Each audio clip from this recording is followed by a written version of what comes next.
ধর্ষণের প্রতিবাদে উত্তাল দেশ, ক্যাম্পাসে ক্যাম্পাসে মিছিল, বিচার দাবিতে মাগুরায় সড়ক অবরোধ করে বিক্ষোভ।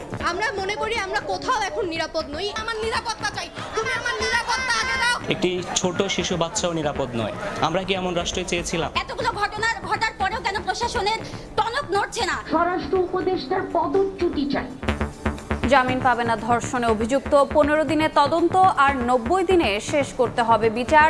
সহিংসতা রোধে কয়েকদিনের মধ্যেই আইন সংশোধন। ধর্ষণের মামলায় 90 দিনের মধ্যে বিচার করতে হবে, তদন্ত কাজ সম্পন্ন করতে হবে নির্দিষ্ট সময়ের মধ্যে। যিনি অপরাধ করেন না কেন, যিনি মব জাস্টিস করেন না কেন, এবার থেকে আমরা খুব কঠোর ভূমিকা রাখবো। দেশে কোথাও নারীর প্রতি কোনো সহিংসতা বা ধর্ষণের মতো ঘটনা ঘটে, তাদের সম্পূর্ণভাবে আইনের আওতায় নিয়ে আসা হবে। দেখছিলেন প্রধান শিরোনাম। সন্ধ্যার সময় সঙ্গে আছি আমি গোলাম রাব্বি এবং আমি রোজা চৌধুরী। এবার অন্যান্য শীর্ষ সংবাদ। এনআইডি সেবা স্থানান্তর হলে ইসির সাংবিধানিক ক্ষমতা খর্ব হবে। সরকারকে কমিশনের চিঠি, নতুন দল নিবন্ধনের আবেদন আহ্বান করে গণবিজ্ঞপ্তিকাল। আওয়ামী লীগ আমলে ঘুষ, দুর্নীতি ও ক্ষমতার অপব্যবহারে জড়িত বিচারকদের খুঁজতে মন্ত্রণালয়ের কমিটি, 3 জনকে শোকজ। ট্রাইব্যুনালে গুমের অভিযোগ সাবেক রাষ্ট্রদূতের। এবার সামিট ও নাবিল গ্রুপের প্রায় 150 কোটি টাকার ব্যাংক হিসাব জব্দ। সাবেক ভূমিমন্ত্রী সাইফুজ্জামানের 102 কোটি টাকার শেয়ার জব্দ। 950 বিঘা জমি ক্রোক।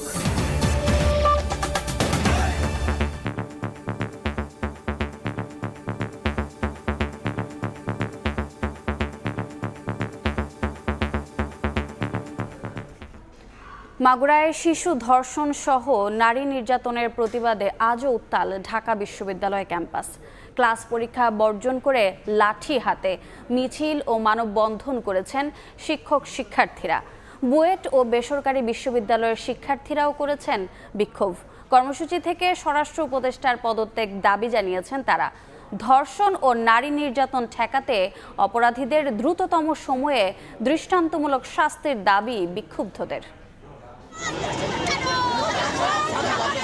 লাঠি হাতে রাজু ভাস্কর্যের সামনে ঢাকা বিশ্ববিদ্যালয়ের শিক্ষার্থী সহ বিভিন্ন শ্রেণী পেশার মানুষ ধর্ষণ ও নিপীড়ন বিরোধী বাংলাদেশ ব্যানারে মাগুরার শিশু ধর্ষণের প্রতিবাদে বিক্ষোভ মিছিল করে তারা। মিছিলটি ক্যাম্পাস সহ নীলক্ষেত, কাটাবন ও শাহবাগ ঘুরে আবারও রাজু ভাস্কর্যে এসে শেষ হয়। ধর্ষণের ঘটনার বিচারের জন্য আলাদা ট্রাইব্যুনাল গঠন করতে হবে। 11 মার্চ 2025 আমরা সকাল 11:30টায় আবারও স্বরাষ্ট্র মন্ত্রণালয়ের অভিমুখে গণপদযাত্রার আয়োজন করব।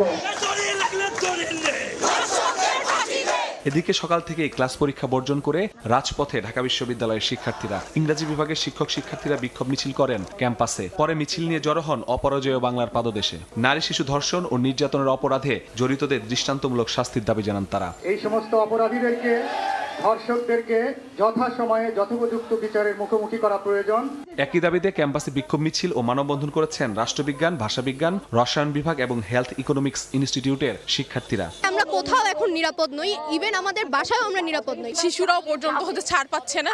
এমন তো অবস্থায় সরকার কোনো দৃষ্টান্তমূলক স্টেপ নেয়নি। এর আগে অপরাজয় বাংলার পাদদেশে নারীর প্রতি সহিংসতার প্রতিবাদ সমাবেশে স্বরাষ্ট্র উপদেষ্টার পদত্যাগ দাবি জানায় বিশ্ববিদ্যালয় শিক্ষক নেটওয়ার্ক।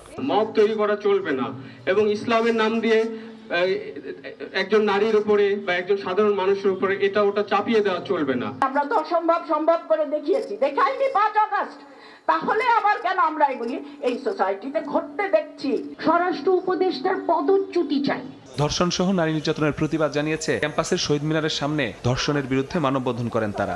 মাগুরায় শিশু ধর্ষণের ঘটনায় অপরাধীদের এই নতুন আইনে দ্রুত সময়ের মধ্যে নজিরবিহীন শাস্তি কার্যকর করতে হবে। এদিকে ধর্ষণের প্রতিবাদে রাজধানীর নতুন বাজার ও মিরপুরে মানববন্ধন করেছে বেসরকারি বিশ্ববিদ্যালয়ের শিক্ষার্থীরা। আমার নিরাপত্তা চাই, তুমি আমার নিরাপত্তা আগে দাও। ধর্ষকদের সর্বোচ্চ শাস্তি নিশ্চিতের দাবি শিক্ষার্থীদের। মাসুদুর রহমান, সময় সংবাদ, ঢাকা। ঢাকার বাইরেও প্রতিবাদে উত্তাল বিভিন্ন ক্যাম্পাস। নারীর প্রতি সহিংসতা বন্ধ এবং ধর্ষকের সর্বোচ্চ শাস্তি দাবি করেছেন বিক্ষুব্ধরা। আর দাবি আদায় না হওয়া পর্যন্ত আন্দোলন চালিয়ে যাওয়ারও ঘোষণা তাদের। এদিকে দ্রুত বিচার দাবিতে মাগুরায় আদালতের সামনে বিক্ষোভ ও সড়ক অবরোধ কর্মসূচি পালন করা হয়।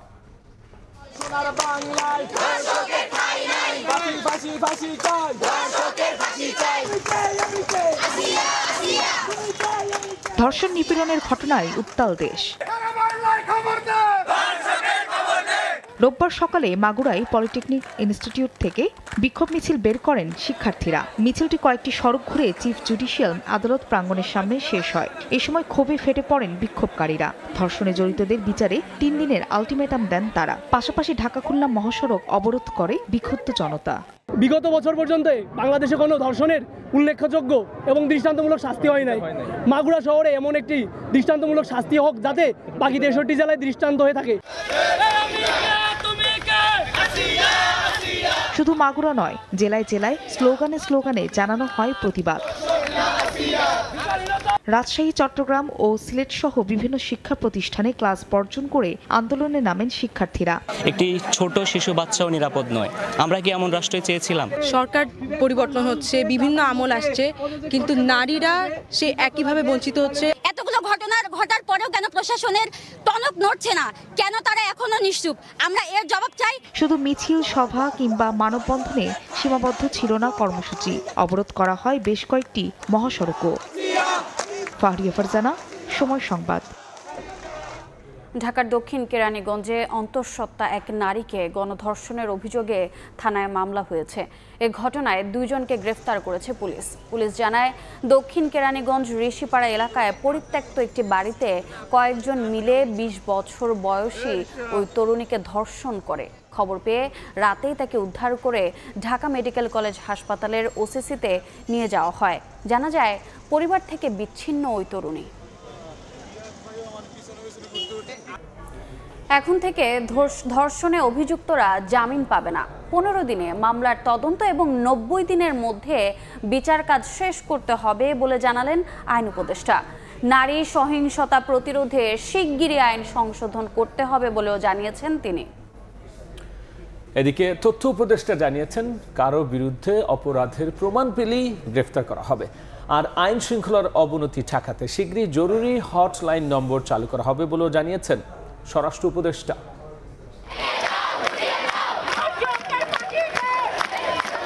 মাগুরায় শিশু ধর্ষণের বিচারের দাবিতে বিক্ষুব্ধ ছাত্র জনতা। সর্বোচ্চ সাজার দাবিতে চলছে প্রতিবাদ কর্মসূচি। এ অবস্থায় রোববার দুপুরে সচিবালয়ে জরুরি সংবাদ সম্মেলন অন্তর্বর্তী সরকারের 3 উপদেষ্টার।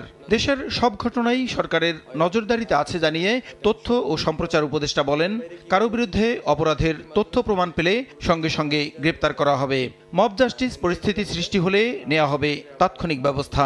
যিনি অপরাধ করেন না কেন, যিনি মব জাস্টিস করেন না কেন, তিনি ধর্মীয় হন, নিধার্মিক হন, ধার্মিক হন, যেই হন না কেন, তাকে আমরা আইনের আওতায় নিয়ে আসার ক্ষেত্রে আজকে থেকে সিদ্ধান্ত নিয়েছি।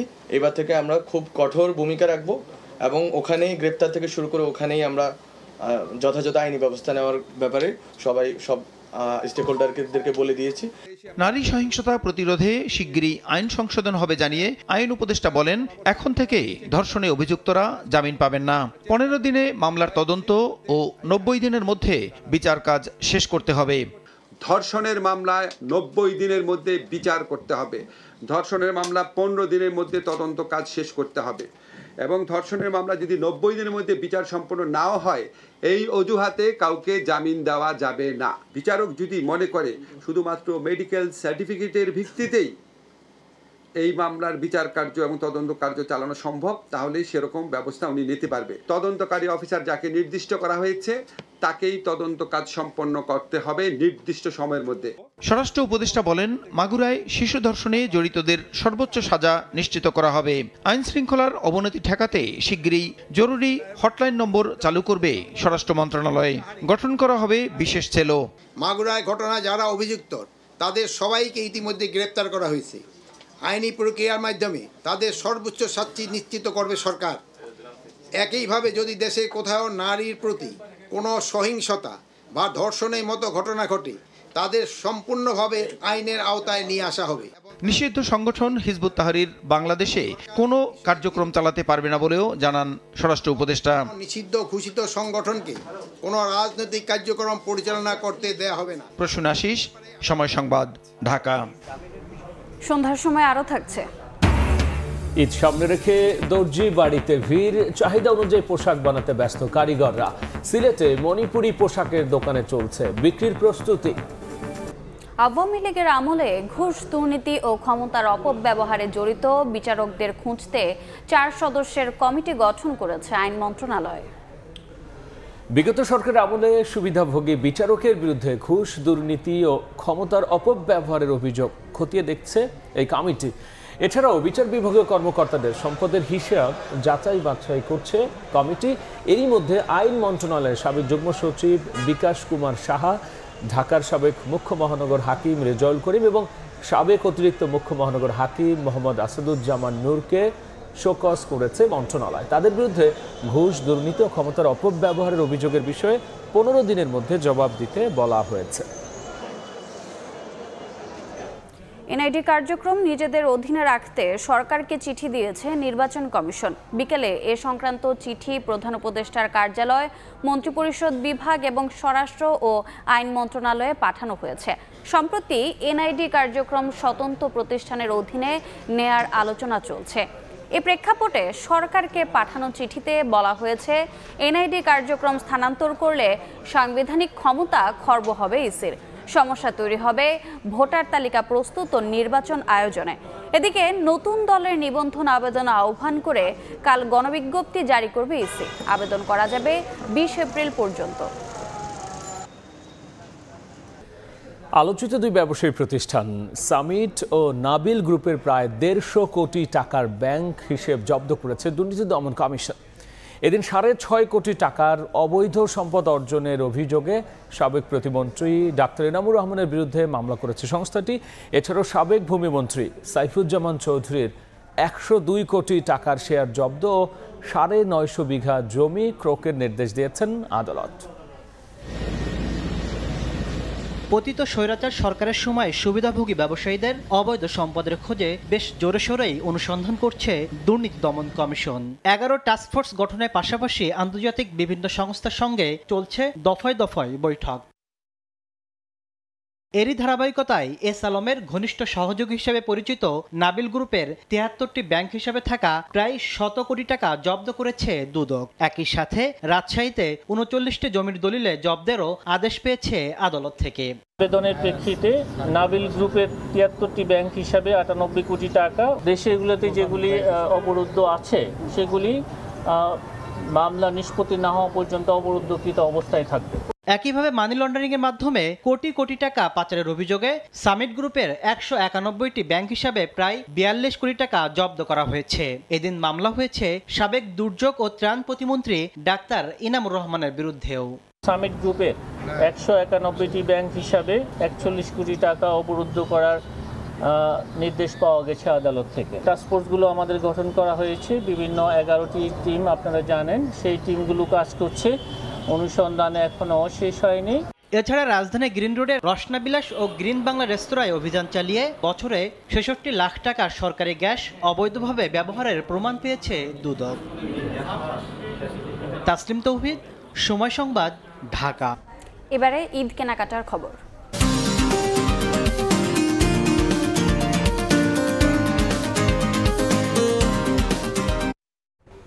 ঈদ ফ্যাশনের বড় অংশের কারিগর দর্জিরা। কাপড় আর লেস ফিতা নিয়ে নতুন পোশাক বানাতে দেন নারীরা, আর রমজান জুড়ে কর্মব্যস্ত থাকেন দর্জিরা।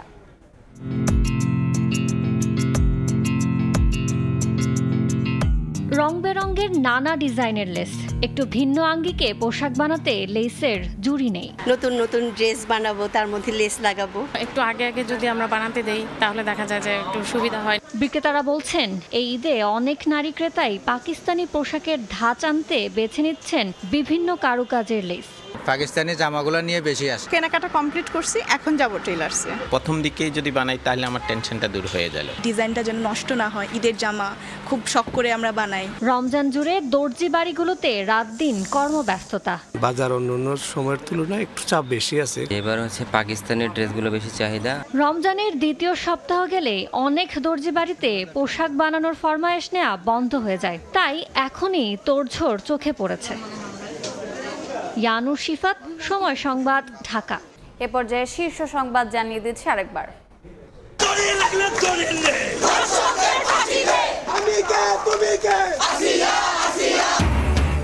ধর্ষণের প্রতিবাদে উত্তাল দেশ, ক্যাম্পাসে ক্যাম্পাসে মিছিল, বিচার দাবিতে মাগুরায় সড়ক অবরোধ করে বিক্ষোভ। জামিন পাবে না ধর্ষণে অভিযুক্ত, 15 দিনের তদন্ত আর 90 দিনে শেষ করতে হবে বিচার। সহিংসতা রোধে কয়েকদিনের মধ্যে আইন সংশোধন জানালেন উপদেষ্টা।